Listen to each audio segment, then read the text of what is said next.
بسم الله الرحمن الرحيم. عن عطاء بن عبد الله الخراساني قال قال رسول الله صلى الله تعالى عليه وسلم: تصافحوا يذهب بالغل، وتهادوا تحابوا، وتذهب الشحناء. رواہ مالک۔ نبی کریم صلی اللہ علیہ وسلم نے ارشاد فرمایا، آپس میں ایک دوسرے سے مصافحہ کیا کرو کہ اس سے کینہ دور ہوتا ہے، اور ایک دوسرے کو ہدیہ دیا کرو کہ اس سے محبت بڑھتی ہے اور دشمنیاں ختم ہوتی ہیں۔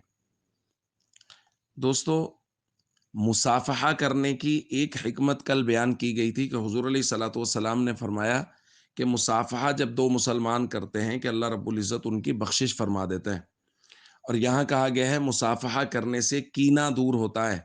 حضور علیہ الصلوۃ والسلام نے فرمایا کہ اگر خدا نخواستہ کسی مسلمان کے بارے میں کوئی تھوڑی بہت دل میں کسک بھی ہے کسی بھی وجہ سے، تو جب بار بار مصافحہ کیا جاتا ہے، بار بار ملاقات ہوتی ہے، تو اللہ رب العزت اس کی برکت سے دلوں سے کینہ دور کر دیتے ہیں، غل دور کر دیتے ہیں۔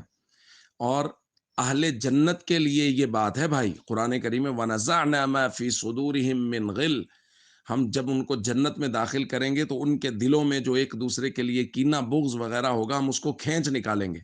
تو یہ اہل جنت کی صفت ہے جو مصافحہ کرنے سے دنیا میں حاصل ہوتی ہے۔ اور نبی کریم صلی اللہ علیہ وسلم کا معمول تھا مصافحہ۔ حضرت ابو ذر رضی اللہ تعالیٰ عنہ سے کسی نے پوچھا، هل كان رسول اللہ صلی اللہ علیہ وسلم یصافحکم اذا لقیتموہ، جب آپ لوگ حضور کی خدمت میں ہوتے، ملاقات کرتے، تو حضور مصافحہ کرتے تھے؟ تو حضرت ابو ذر نے فرمایا، ما لقیتہ قط الا صافحنی، میں جب بھی حضور سے ملا، حضور نے مجھ سے مصافحہ ضرور کیا۔ تو اس لیے میرے دوستو، مصافحہ کرنا بے حد حکمتیں ہیں اس کی۔ ہم سب کو چاہیے ہم کوشش کریں جب بھی ملاقات ہو اور وقت مناسب ہو، یعنی ایسا نہ ہو کہ کوئی جلدی میں جا رہا ہے اور اس کو مصافحے کے لیے روک لیں، وقت مناسب ہو، سامنے والے کسی خاص مصروفیت میں نہ ہو، تو مصافحہ کرنا چاہیے کہ اس سے دلوں کا زنگ اترتا ہے، اس سے کینہ دور ہوتا ہے، اور اللہ رب العزت کی رضا حاصل ہوتی ہے۔